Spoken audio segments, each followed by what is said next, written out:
Have you ever noticed the shapes that are used in skywalks, bridges, monuments, houses, and buildings? If you observe carefully, you will see that triangular shapes are commonly used in these constructions. Let us see why engineers prefer this shape to any other for construction purposes. Look at this triangle made up of 3 strips. If you hold 2 sides of the triangle and push gently, you will see that the shape of the triangle does not change.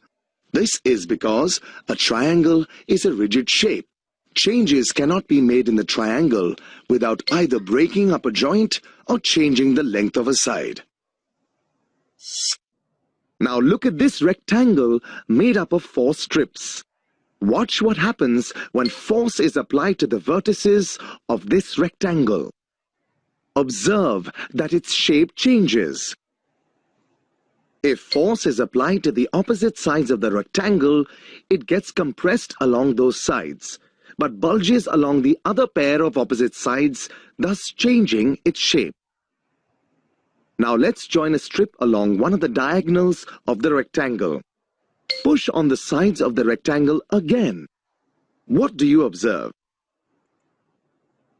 Well, you can see that the shape of the rectangle cannot be easily altered now. It has become a more stable shape. That's because the diagonal of the rectangle converted it into 2 stable triangles. This technique is used by engineers to add stability to rectangular shapes. Now, wasn't that an interesting piece of information on triangles and rectangles?